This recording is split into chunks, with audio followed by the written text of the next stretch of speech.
First of all, we'd like to thank the Rose Bowl and Capital One for all that they've done to make this game be possible for us in what has been an unusual year for college football and sports in general, and all the folks out there. So we certainly appreciate your efforts for that. We're excited to have the opportunity to play in the playoffs, this year against a really good Notre Dame team.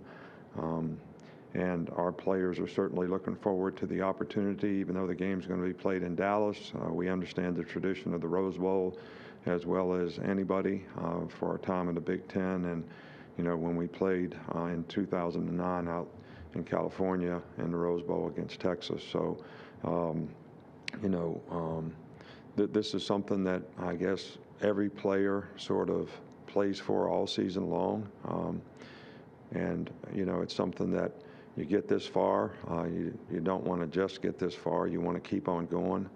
That's why it's a playoff, and that's why it's important to the players. Our players have had good focus in practice. We actually practice Saturday, Sunday, and this will be our third, day of work against Notre Dame. And the spirit has been good, attitude has been good, and we know the challenge is going to be great. You may be interested in, Landon Dickerson had successful surgery. He's obviously out for this game, but, we're certainly excited about the fact that he's going to be okay in the future. And he's been a great leader on our team and will certainly be missed. I know we had, several guys. I'd like to congratulate all the guys that were All-Americans. They've certainly done a great job for our team. It's a great honor, and we certainly love it when our players get, recognized for, their efforts and what they've been able to accomplish throughout the season. Also, Sark being named, the Broyles Award winner as the assistant coach of the year, and he's certainly done a phenomenal job for us as well. Notre Dame is an outstanding team, as I mentioned before. Their defense really plays hard. They're very physical, run to the ball, really have played well, present lots of problems with some of the things that they do. So it's certainly going to be a challenge for our offense to finish and do things that we need to do to be able to have success against a very good defensive team. Offensively, these guys are one of the best offensive teams in the country. They've got lots of weapons outside. Ian Book distributes the ball really well, runs the offense well, makes plays with his legs as well as his arm, can make all the throws. They've got an excellent running game, have really good balance, really good tight ends. So, this is a team that, presents a lot of challenges for us in every way. And, but that's what we would expect, I guess, from any team that you play, in the playoffs, and certainly be a great football game. Okay, we'll start with Dennis Dodd. Okay. Nick, in general, the college football playoff, the games have not been close. I know you've played in great close games, but the average margin of victory in all these games is over 18 points. I wonder if you thought about a reason why. I really haven't thought about it. I know that all the teams that get into playoffs are very good teams, and I think, this time of year, it's very difficult depending on, what your circumstances on your team relative to injuries and all the disruptions that we've had in this season. Certainly really hard to manage, the mindset. And, I can't really explain. I think a lot of games in college football, it's not like the NFL where most games are just 70% of the games are decided by a touchdown or less. It seems in college football, the teams that can score points, usually, fare well in games like this. And you got to be able to play good defense, so you sort of try to keep from getting beat before you can win. And, that's something that we certainly have to work on to try to make this game be a close game. We'll go to John Zener with the AP. Yeah, Nick, we all know what kind of stats Devonta and Najee and Mac have put up, but how well have they done at just staying consistent, staying focused, and not getting caught up in all the hype and everything? Well, I've been really pleased with the maturity that they've shown and the focus that they've had. I think they all have lots of goals and aspirations for a team. They also have lots of goals and aspirations for themselves. And I think when you have the right character, competitive character, you can keep those things in balance. And I think those three guys have done a marvelous job of managing and handling that in a very, very positive way for themselves, their performance, and for how they contribute to our team. We'll go to Michael Casagrande. Yeah, just wondering about the decision to put Jaleel Billingsley back as the kick returner. How often or how rare is it for you to have a tight end capable of returning a kickoff? Well, I think it's probably the first time that it's ever happened in my career. I don't even remember ever having seen it, from another team. But Jaleel is kind of a special talent in terms of what he can do. He's tight end size, but really kind of wide receiver athleticism. So we've had some injuries back there in terms of, who's been our kickoff return guy, and he seems to be able to do it the best, and that's why we've given him an opportunity to do it. Okay, we'll go to Nick Hamilton. Hey, Coach, you spoke earlier about the difficulty of the Notre Dame defense, what they present. What does the secondary present? What type of challenges do they present for you? Well, they're very physical. They're very tough. They've got some multiple schemes. They do a good job at disguising what they do. They really good run support guys, good tacklers. And, they've covered people, when they've had to, really, really well. So the front seven, I think, is very active. They put good pressure. They got great effort rushers that, can affect the quarterback. So I think their secondary is very good. But I think their overall defense, they play extremely well together and play very good team defense and complement each other. Okay, we will go next to Cecil Hurt. Coach, Coach Sarkisian was named the winner of the Boyles Award today as the top assistant. Talk about what his role has been in Mac's development and in the development of the offense as a whole. Well, I think Sark's done an outstanding job in terms of, first of all, system and scheme. Secondly, in terms of how he teaches the players. And he's a very good quarterback coach, so he's really helped the development of the quarterback. I think Mac would be the first one to probably tell you that. And I think a combination of all those things and how he manages a staff and everybody's on the same page and works really, really well together. I think the players have a lot of confidence in what we're doing, and I think they sort of have confidence in the fact that they're well prepared for every game, so they don't go in with a lot of, question marks or apprehensions in terms of, how we're going to handle certain things and what adjustments we need to make, in the game to be able to continue to have success. So, he's just done an outstanding job. He's done. He's contributed as much as anybody that we've ever had here in terms of, his knowledge and experience, and how he manages, the offensive side of the ball. We'll go to Aaron Suttles with The Athletic. Nick, I know you don't like to deal in expectation, but when you and your staff signed the recruiting class of 2017, did you have a sense of how special that class was eventually going to be?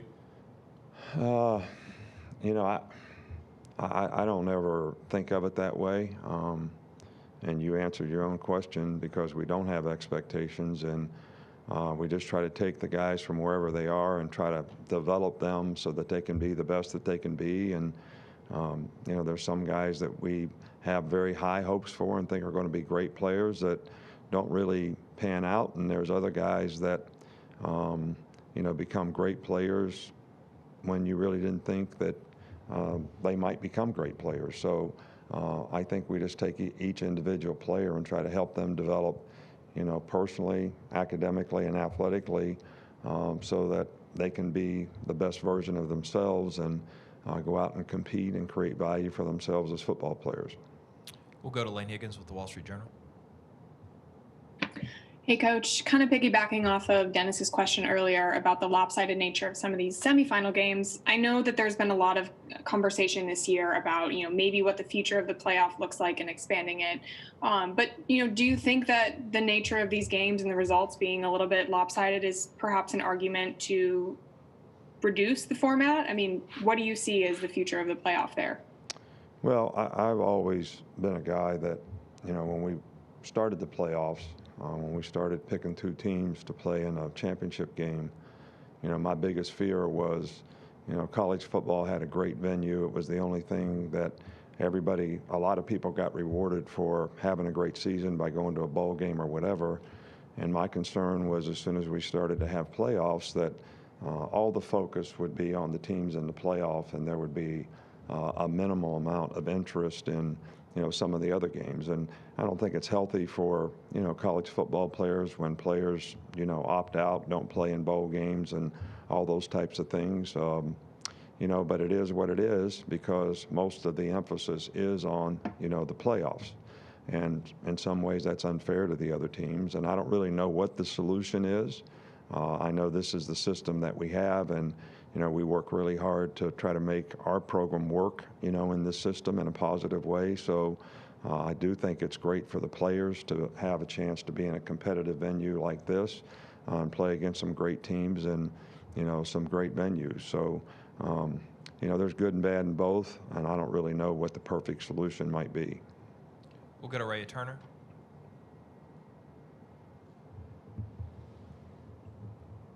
Go ahead, Ray. Hi, Saban. How do you think your defense will hold up against quarterback Ian Book?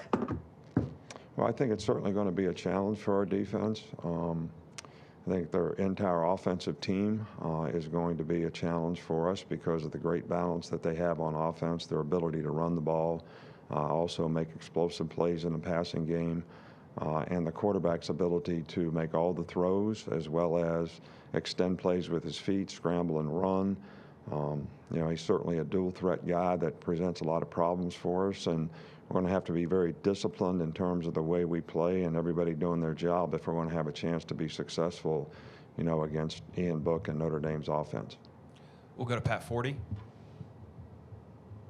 Nick, I was just wondering if I could ask you about Devonta Smith's brief cameos on defense and spring ball from his earlier in his career, and kind of what that maybe says about both his toughness and his unselfishness to be able to step in and play that role. Well, I think it speaks volumes for, what kind of person he is, what kind of competitor he is, what kind of team player that he is. Probably one of the most selfless guys that I've ever had the opportunity to coach in terms of whatever he can do to help the team, he wants to do. So, he did a great job when we asked him to do that, never asked any questions, was happy to do it. And I think that just, shows, what kind of person he is and what kind of teammate he is.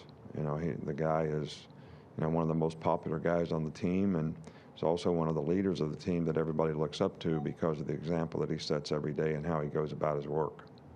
We'll go to Charlie Potter.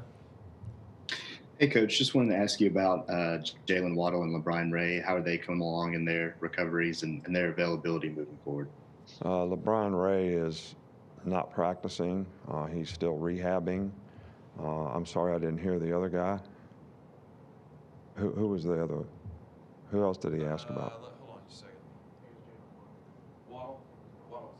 Oh, yeah, Jalen's rehab is, coming along. He's doing dry land running, still working, to try to get back, but he is making progress, and we're happy to see him be able to at least, go out there and do some running and do some things, but he's not back in practice yet. We'll go to Brett Hudson with the Tuscaloosa News. Yeah, Coach, what do you see in Notre Dame's offensive line as a run blocking unit? Oh, I think these guys are really, really good. I mean, they've got a lot of experience. They played together for a long time. They don't miss their targets very often. They finish blocks. They play hard. They're physical.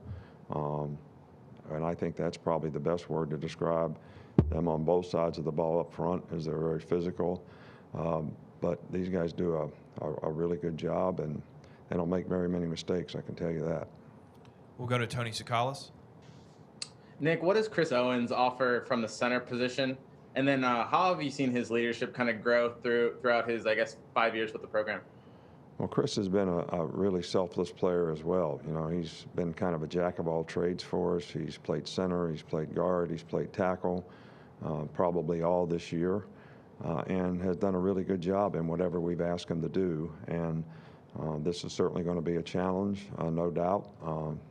But we have total confidence that, Chris can go in there and get the job done because he is a fifth-year senior and he does have a significant amount of experience. And he really has played a lot of football here. So, Landon did a great job, and I don't think you replace guys, but I think Chris certainly has the ability and the attitude and the character to get the job done for us. We'll go to Lucas Weiss.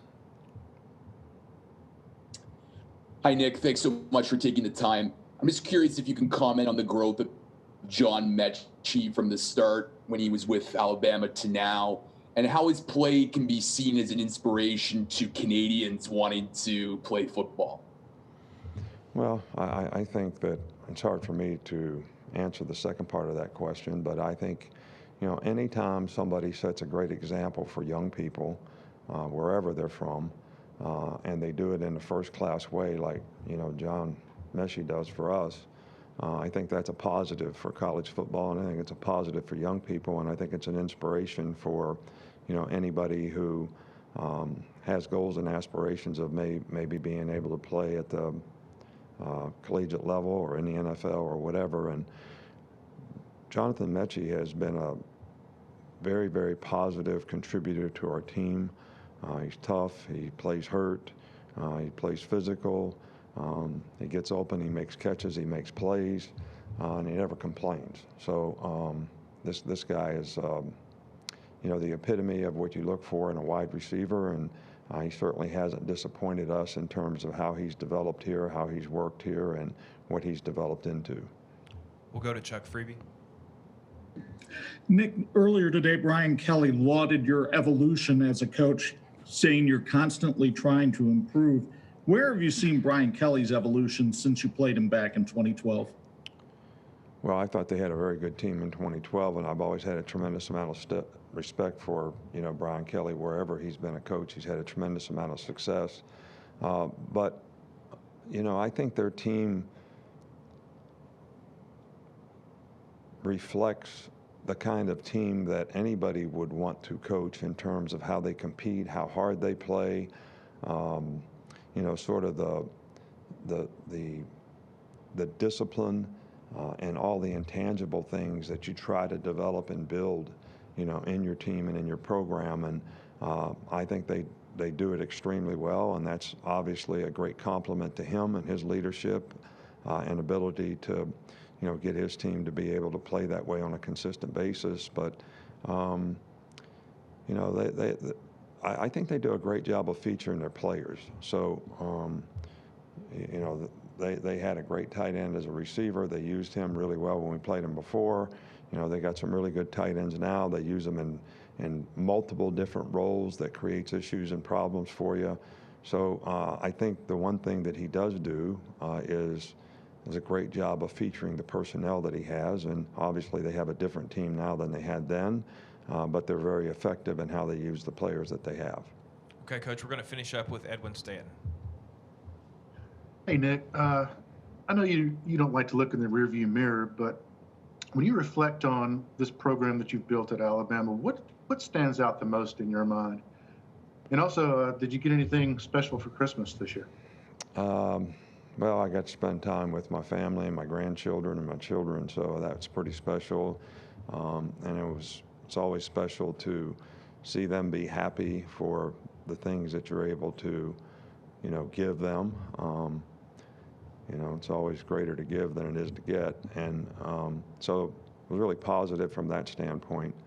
I really don't spend a lot of time, looking back. I think the thing that makes me most proud is the number of players that we've had in the program, how they've developed and how much success they've had in their career, whether it's on or off the field, because ultimately that's the goal of the program.